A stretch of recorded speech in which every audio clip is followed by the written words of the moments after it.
Welcome back to AI Ramblings, episode 20. We made it to 20, Neal.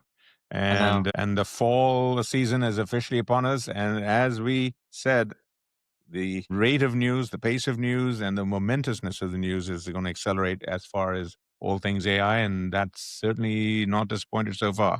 We've got a lot Yeah, of I things think to cover. Go it's our ahead. biggest week in terms of we usually have this document we refer to for pre-show and whatnot. I think it's the longest document we've had in a while. So a lot of Well, stuff. don't fear. We will summarize it all. We'll make it all very palatable and very delectable as best as we can. As usual, there'll be very extensive show notes. What Neil is saying, we do prepare a lot of research and links and so on. We'll put it up all on the show notes. So if you so desire, you can always go in and ramble through a lot of information that will give you a lot more nuance and insight into some of the things we talk about. The big news to kick off, Neil, I think it's Apple's turn at bat with their phones and devices. We had Google's Pixel, we had Samsung's two device days on all of their Galaxy phones and so on. And it was Apple's turn, and I think they hit it out of the park.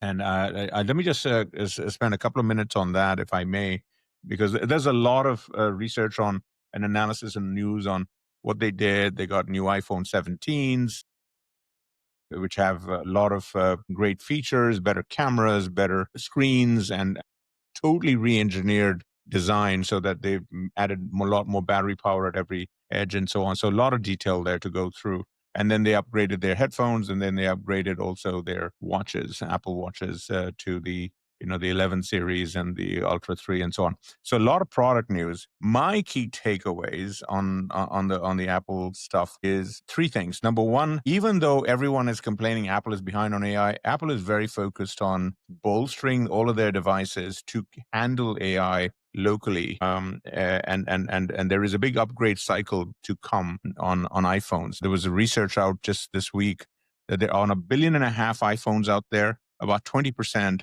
are 4 years old, so they're ready for an upgrade cycle. That's through over 300 million phones. And what Apple is doing on all the Model 17s, this is notable, is that they bumped the base memory or the RAM memory by 50% from 8 to 12 gigs, and you can get higher ones with higher storage. And then base storage, they doubled it to 256 gigs. And for the same price, despite all the tariff stuff, making these things in India and so on, they managed through that. And that's a Tim Cook accomplishment because he's Mr. Supply Chain. And that is very important because millions of developers will be able to build apps on this using all the stuff that's coming in iOS 26, which is the new operating system. And there's a Next whole week. series of 26, September 15th, free on most Macs, most iPhones, most iPads, and most of the other wearable devices that we have will get these upgrades. So watch out for that. You don't have to spend a penny. That's one of the cool things of Apple. And that is very distinct from what the Android world is because there are so many manufacturers and so many different policies and so on.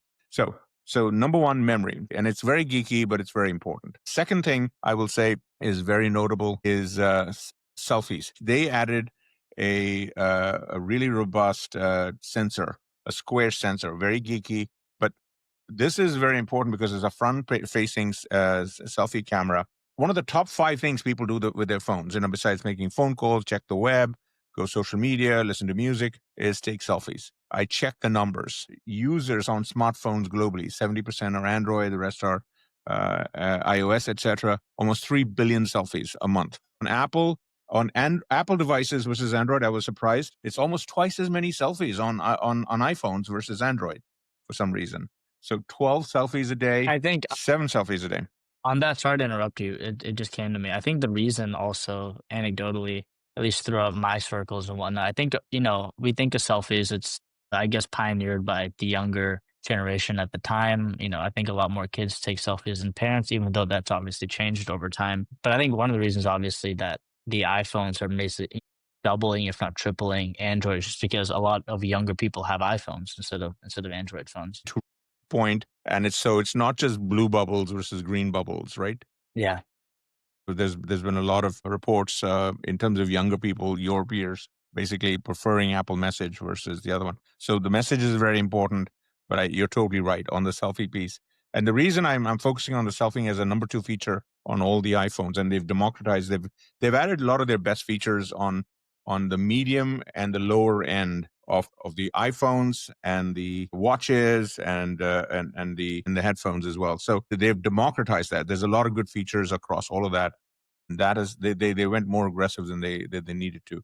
But the selfies are important because of the square sensor. Now all of a sudden, when people take selfies, they're using AI and ML to whichever orientation your phone is, it'll quickly figure out, or you can tell it that I want a landscape portrait photo or a landscape photo.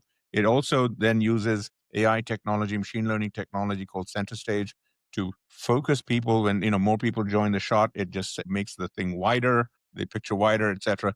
So very clever stuff that, again, if you were a photo geek, you would do this on any phone. But the point is, mainstream people don't need to be geeks. And I've often said, use the technology, use the computers to take the cognitive load off people from a product design point of view. And that is fundamentally what they're doing. So, and for everyone who says, "Oh, there's no AI, there's no Siri," bah humbug. There is cool AI stuff, and this one is very important because it's one of the top 5 behaviors, daily habits of people, and as Neal said, younger people as well. So very big, Yeah, I mean, a very and big point. it shows that, on Twitter, MKBHD and a couple other people, they all reported that when, because of course these keynotes are very different than they used to be. They're not in large auditoriums where everyone, goes live to see them. They're mostly live streamed now in a pre-recorded format. And then obviously press and whatnot and content creators now are invited to these events in smaller crowds. And it was reported that this was the feature that probably got the loudest applause in the crowd was whenever and it's such a simple thing. It's like, obviously people like to hold their phone vertically rather than horizontally, and they like to take pictures horizontally. So there's a paradox there, and they fix it with something that, as you said, a lot of people won't instantly recognize as an AI feature, but it's small stuff like that that kind of, reminds us why Apple is Apple at the end of the day. And then I'll just give you a pet one. I love the color orange. And so on the top Pro Maxes and so on, they have the color orange. They'll match my Apple Beats. So I'm kind of excited about that. Anyway, so a lot of good stuff on the Apple stuff. We wrote a lot of detail on it. Please take a look, etc. The second news item of the week I just want to quickly run through is Oracle. This was a late entry we had. They reported earnings yesterday, and the stock. We don't talk about stock a lot on this show, but the stock is up almost 40%. So over 300 billion dollars. The stock has tripled in the last 3-4 months. Made Larry Ellison now and even one of the richest guys in the world, who's the founder of Oracle. And the core reason is it's ramping off their major relationship building cloud for OpenAI and Stargate, which is OpenAI's partnership with SoftBank to spend over $500 billion, excuse me, over the next few years to build data centers around the world. And Oracle is this big contractor of that. Investors are hungry for this. I've maintained for a very long time that OpenAI, because they've got to invest in infrastructure, they should have done this a while ago, but they should basically spin off their infrastructure piece because investors will fund it. And here what we're seeing is an example that investors are basically using Oracle as a proxy, because if they can't invest in Oracle, in OpenAI, which is last valuation was $500 billion, they're in some ways they're using Oracle as a proxy. And Oracle has other customers. They have TikTok as a major customer. They have NVIDIA as a customer. This is part of the driver that, now all of a sudden Oracle has multi-hundred billion dollars in revenue backlog. And that is what investors are focused on. So that's number one. There's another news of the week, which we'll put the details, the links up. OpenAI has also augmented their financials. They have good news and bad news. I've written about this a lot because of the variable costs of AI, especially as hundreds of millions of people going to billions of people use AI, ChatGPT every day, that increases compute costs. So OpenAI has to build huge amounts of AI data centers, ergo big benefit to Oracle and CoreWeave and others who are building the infrastructure. But for OpenAI, the good news is their revenues are just exploding because of ChatGPT, etc. They're already past $13 billion in revenue this year run rate. That compares to Anthropic's $5 billion. They just raised a chunk load of dough as well. And that ramp is, good news is their revenues are ramping, bad news is their costs are ramping, and they will continue to ramp for the next 3 or 4 years because they're going to go from 700 million users of ChatGPT a month, which is their official number, to billions. And Sam Altman talks about this. And there's a lot of detail here to kind of go through. It has big implications for all the big tech companies because they're all investing like this. And this has, by the way, big impact on the US economy. Much of the GDP growth this year is because of America, is because of the infrastructure spend of all these companies. So there is a little bit of a madness, and we're going to come back to this topic in one of my reads of the week later, because this has big implications for the U.S. economy, stock market, and all of that from a risk reward point of view. And we'll come back to that a little bit later. And then the last thing I just want to highlight as news of the week is that OpenAI also did some very important hallucinations research where they literally showed, and it's in the weeds a little bit, but it's very important because hallucinations, regardless of how good the models get, and I've talked about it as the forever problem. Hallucinations, unlike traditional computing, which can always be 100% accurate, AI will always, for a bunch of reasons, will always have inaccuracies anywhere from a third of the time to single digit percentage time. And part of the reason is how these things are trained. The new research from OpenAI showing is because we train these and judge and evaluate them on the what are called evals against all kinds of tests, against math scores, physics scores, lawyer tests, and so on. The models are encouraged to guess, and when they guess, they're not trying. They're not trained to come back and say, "Oh, I don't know the answer to this. I will find out the answer and get you the 100% answer." So hallucinations are here to stay, and OpenAI's research is an important window into this. So I wanted to highlight those as some of the key news items. There was another one which Anthropic settled with the book publishers about for $1.5 billion. A lot of the copyright content stuff. That's a broader issue, and that was an important milestone in the constant tussle between the model companies and the copyright owners across books, and then also music and movies and so on. So that's an ongoing thing. So those are the major news items of the week. Neal, what do you think? Yeah, I mean, on the hallucinations piece, I think I'll just hit on that real quick. I think it also goes into some of the things we've talked about before. We talked about in the last show in the context of U.S. and China, but from the aspect of the education that needs to be done from the side of these big tech companies to also kind of inform the public as to what's going on, how these models work, and Yeah, because I think terms like hallucinations and whatnot. I mean, we've discussed it before, but they get very anthropomorphized where people totally. think they're human, and people do still need to remember that these are statistical models, and these are not just mysterious glitches that are happening. These are things that are understandable through math and arise from the way that these things, as you said, are being evaluated. But yeah, I think obviously there need to be changes made in evaluation, and that will hopefully be a long-term shift. But the biggest thing is to also educate people through things like, unfortunately, not unfortunately, but it came through the form of a research paper that most people, of course, are not going to read in Nope. the general public. But it would be nice if these companies did, from even like a UI UX product design point of view, put in some sort of disclaimer when you're using ChatGPT or Claude or Gemini that just kind of give you a bit of background as to how these things are working, Yeah. and you know, But as a product designer, Neil, you know this because you're going to be an Uber product designer on the Ive style, which is you're focused on mainstream. And remember, most people don't read they don't terms of care. service. They don't Yeah, care the research. They want the problem fixed. So, but there are yeah, cool ways to fix the problem. And as product designers, that's the job. Get yeah, the programmers, the researchers, whoever in a room, knock some heads and figure it out. That's what Steve Jobs would have done. That's the exactly. that's the idea. So I just wanted to underline that point. Let's go Yes, to our no, it's main important. topic of the week. There are a couple of things, and we already jumped into the one of the core pieces of the main topic, which is the hallucination piece. The second one is our other favorite topic, which is AI browsers. We've talked about for a long time, and this and the browser company, which you've been a big user of, their Arc browser, which is their traditional web browser, and then the Dia web browser.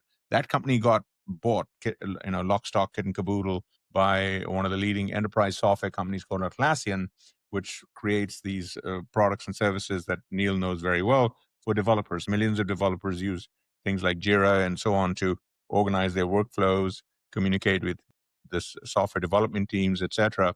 Atlassian is an Australian born company, over 40 billion in market cap, 5 billion in revenue. They bought this thing for 610 million specifically for the Dia browser. And as I wrote about it, it's really they're defining the AI browser space now in the enterprise. So this basically puts a flag in the sand for them on that front. Browser companies, Dear Browser will be a standalone company, but it will be the product will be integrated. This also has implications, by the way, for Perplexity, which has been talked about as a potential acquisition on the consumer side by Apple.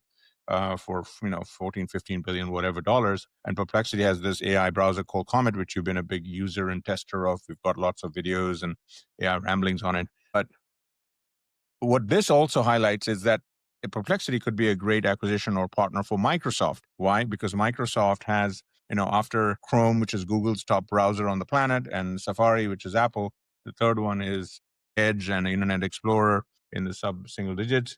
And Microsoft obviously provides a lot of the key software for enterprises around the world. So they need to have an AI browser strategy as well. And this might be an interesting opportunity, especially because OpenAI is going to be releasing some sort of an AI browser soon. They wanted to buy Chrome if they got spun off by the judge in the remedies phase of the antitrust case, but that's not to be. We talked about it last week. So Google's on a fast runway to do their version of the Chrome AI browser. So anyway, very, very active area, very exciting. And I wanted to highlight the Atlassian Yeah. acquisition. Yeah, I mean, a lot, we've had a week to kind of digest this, see, a lot of the public discourse around it. And I think a lot of people were confused potentially initially. A lot of people may have not known what Atlassian is because it is such an enterprise company that only if you're in that space you would know. So a lot of people were kind of confused as to maybe why Atlassian was the right fit for the browser company. But when you really think about it, it makes perfect sense. I mean, a lot of Atlassian's products, your whatnot, are all web-based applications, and being able to plug that into a browser um, is great because you can obviously integrate it with things like email and whatnot. But I think something else that we've discussed a bit and that should be highlighted here is that browsers, in a way, are being used to kind of compensate as a leverage point for a lot of these companies who may not have an operating system. I mean, Atlassian, of course, is not a traditional tech company. They don't have an operating system. They don't have a device. But the browser is, as the browser companies highlighted, and a lot of these other AI browsers have highlighted, the browser is in a way an operating system for us. We use it to do everything and has all of our context. And this is kind of an interesting way for companies that traditionally don't have what's known as an operating system to kind of dip their toe into it in a bit of a more unique way where they can still get all the information about people. In this case, it'll be enterprise employees and whatnot, and help them get their workflows done a bit faster. So I think it's great. I think that's a great point on these things also being on their way to being an AI operating system. Josh Miller, the founder of the browser company, is on the record in terms of their approach with Dia is not just a browser. They built the underlying operating system environment for these browsers. That was built into Arc in terms of the way it interacts with everything people need to interact with. And then he's gone one step further. He's now said that the tab, and they're very famous for putting the tabs on the left, and everyone who uses these things from the browser company love them. But he basically has said that each tab is on its way to becoming its own set of application. Each tab is an application. So operating system slash application, that's the world we're going into potentially in terms, and everyone's trying to figure out the right way to organize these things, user interfaces, that tons of applications are coming on top of that. You've got Google's Notebook LM that is organizing all the things we look at on websites and so on and summarize it for us. There's a new company called Gister.so that I'm looking at that allows you to do even better work than Notebook in terms of aggregating things across your browsers and take notes on them and compete with Notion. What we think about, so the applications, the way we thought about them, as discrete things are getting kind of jumbled up through all of these technologies, all AI driven. So this AI browser category is just a phrase that just hints at so many other changes to come. And that's why Neal and I are very focused on it. We talk about it on AI Rambling a lot for almost every one of our 20 episodes. And I wanted to highlight that. So that's one of the main topics we wanted to talk about. Why don't we go to our watch or read of the week? Sure. Yeah, I can kick it off. I guess mine comes this week from the Wall Street Journal, who had an exclusive earlier this week saying that OpenAI will be backing an AI-made animated feature film. It's a film called Critters. It'll be debuting at Cannes Film Festival, and it's the biggest thing, the biggest headline is it'll be using AI tools to aid in its production and eventually the end product. Obviously, this has been a big debate. SAG-AFTRA, the the writers union went on strike last year, or I recently, wrote because about of it. of things like AI. And to see this being embraced in the form of a full feature film is something that obviously is going to cause a lot of discourse. But I wanted to discuss it more from the point of view of how it kind of parallels past, I guess, shifts and whatnot. Obviously, something, it's no secret that we're big fans of Steve Jobs, and something that a lot of people may not know is that Steve Jobs obviously was one of the head forces behind Pixar, who of course brought us things like Toy Story and whatnot, with Toy Story being the first animated long film. And in my head, even though it's slightly different, it brought back a bit of that shift to where this tech, in a similar way to how we discussed also how James Cameron used 3D and CGI for Avatar. It's this question of, is AI a threat to creativity, or is it just another tool in this technological wave, and just another step in the evolution towards that? And I wanted to bring it up from that context, just to kind of see how we feel about it. No, terrific point. I think it's very, very key. And because you brought up Pixar, etc., I was formerly head of internet research at Goldman starting in 1994, and I will never forget one of my closest times with Steve Jobs. I'm not dropping names, but that's just what I to do, because Steve was trying to get people, Wall Street, interested in Pixar in terms of going public, which it did in November of 25. But I remember him showing me and in detail some of the first clips of Toy Story in '94, and it was, you just kind of were bowled over in terms of what is coming in the future. Pixar went on to make Steve Jobs a billionaire way before Apple did, which ironically he founded many years prior in '78, '79, and it's a big part of his legacy.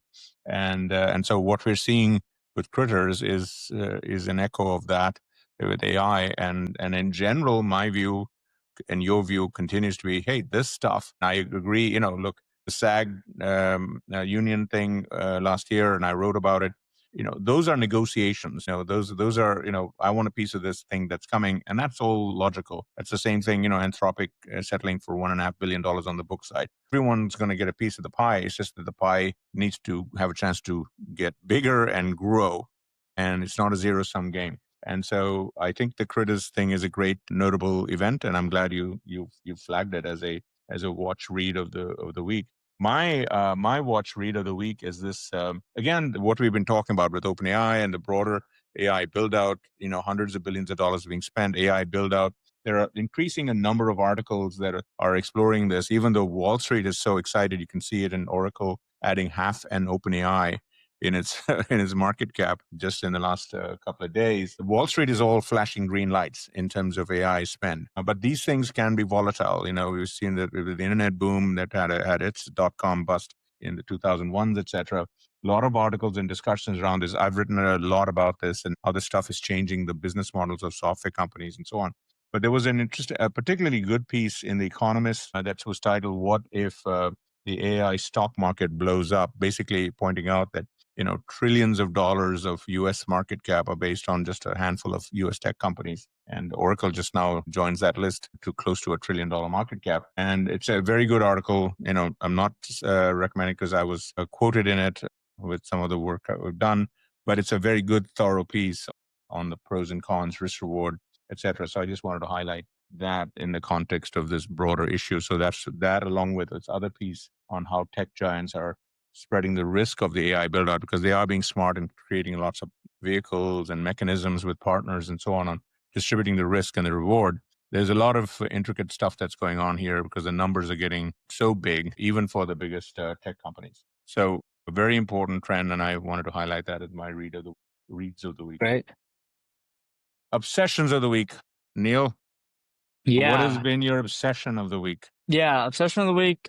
I'm using this article from the New York Times to kind of jumpstart the conversation. It's more or less something we've been discussing for a while. The article is titled "AI Can Make the Smartphone Passe. What Comes Next?" It's this thing that we've discussed time and time again about AI and physical devices? Is it wearables? Is it watches? Is it headphones? Is it ambient devices? What does this come in the form of? The article itself, I don't think proposes anything that we haven't already discussed, but more or less a jumping off point from even what Apple did this week, underlining the fact that everyone obviously says Apple's behind on AI, they're not doing enough. Apple is secretly, I think, building the foundation for what exactly this article is talking about, where I think it gets to it's going to end up getting to a point where this assistant, this AI assistant, doesn't live in one place, but lives all around us in terms of all the devices we use, whether it's our watch giving us health advice, our AirPods giving us live translations of who we're talking to, of course, our phones, and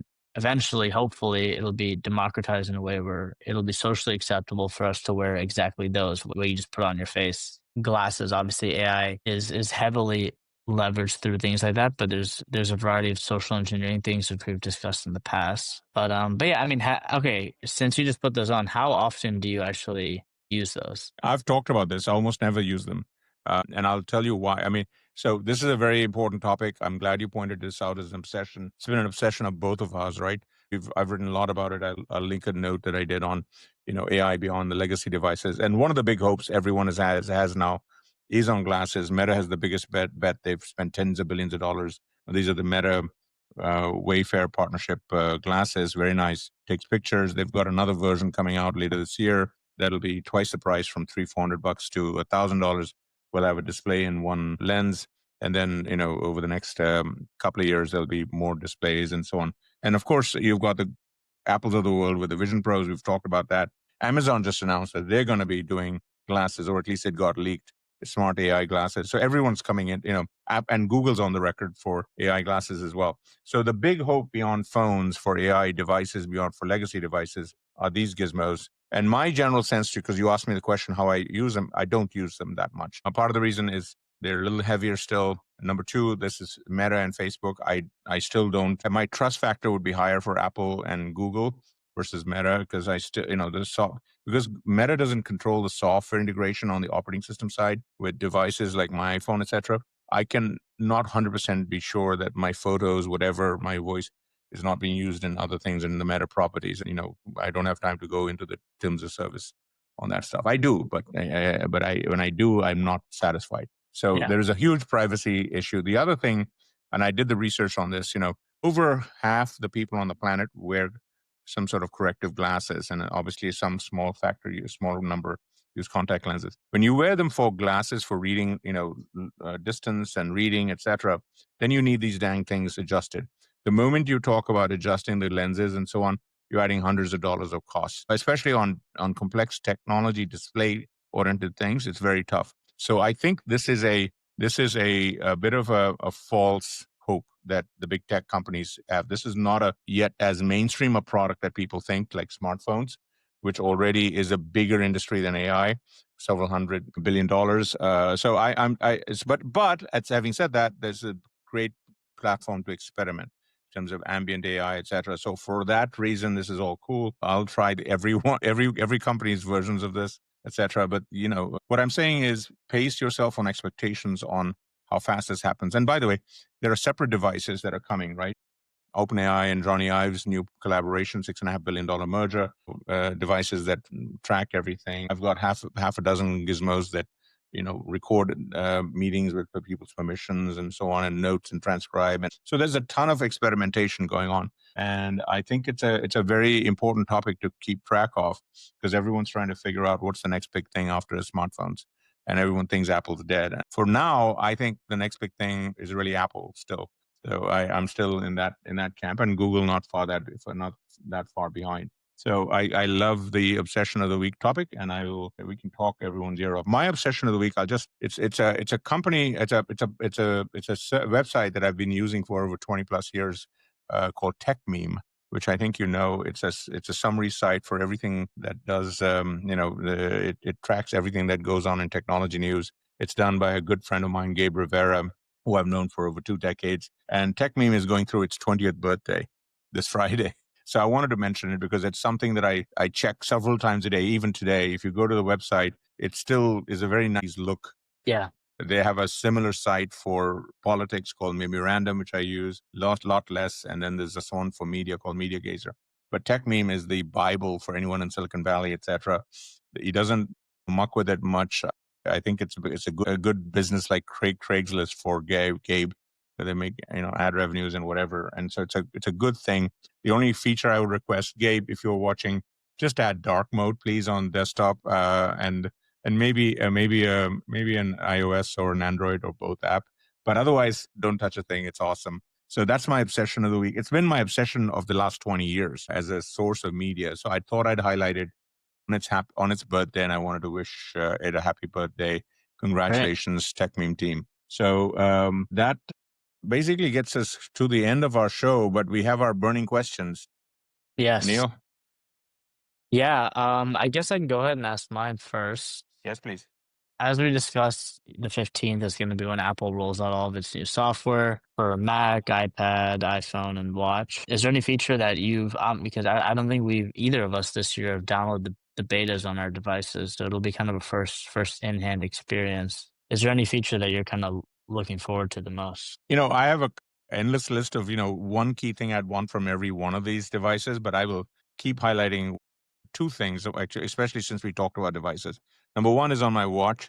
Just reprogram this thing. So if it ever senses that I'm doing this to look at the watch, give me the time. More than a third of the time, it's giving me notifications. It's giving me all this other stuff it can do, and that's a fundamental product design problem, because the core thing of this thing is it's telling the time. And why do I talk about this?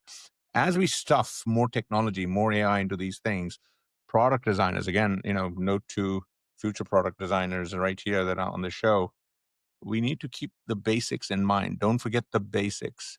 And this is a basic, and do this. And I'll do the same thing with the devices. I have every Google thing. I've got an Amazon Alexa's all over the place. Every one of our phones now has Siri, and it has Alexa and all these other things. And I often find, because I have a lot of phones lying around, every time the stuff is happening in around the house, and it just randomly starts to answer things because it doesn't know which one should pick up. And then oftentimes I'm asking, "Hey, G company, what is the weather?" And my thing in the third room down will say, "Oh, the weather is this," and I can't hear it because it's not smart enough to say, "Oh, he's sitting over there. He's got a G device app on right next to him. That one should answer." These are fundamental user design UX problems. So if you ask me, what's the core thing I'm looking for? Before you add the latest model, just fix these kinds of basic usability things. They've been ignored. They're so down on your Jira, Scrum list of developer priorities. It needs to be right up top, because this is what mainstream users think about. And these are just two off the top of my head, but there are everyone, and there are so many others that you can come up with on so many devices. Focus on those things first, because that's what's going to create the joy for people to try these new products and services.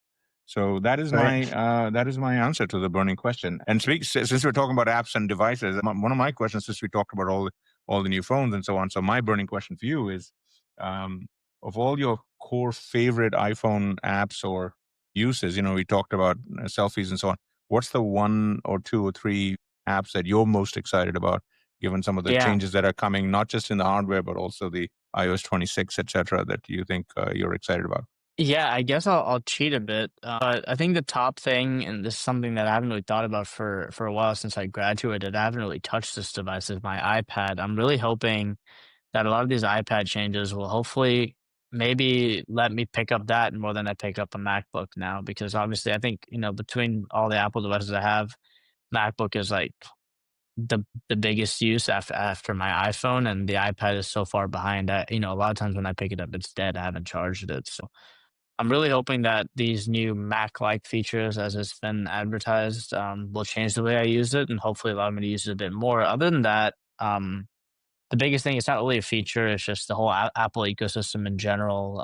This year, a lot of things are being improved, but things like handoff, or if I'm using a feature on my iPhone and I walk close to my Mac, I'll be able to pass it off. Things like copying and pasting, very simple things that you only get if you're in the Apple ecosystem. There's going to be a couple improvements to that with these new updates next week, so we'll hopefully circle back on those after I've had a couple of days to use it. But yeah, I think it's an exciting time. More things to come, and we'll have to keep everyone posted. I love it. And this issue, just because it's something I think about it all the time, this business of iPad wanting to be more like a MacBook and MacBook want to be iPad and so on, that also exists on the Android side. And as a geek who has every device, as I have multiple Chromebooks and Android tabs and so on, and Android computers that they've already melded those two. And the answer is it's fusing a duck with a chicken, and these are separate things, and that's one of the things I just want to highlight. Obviously,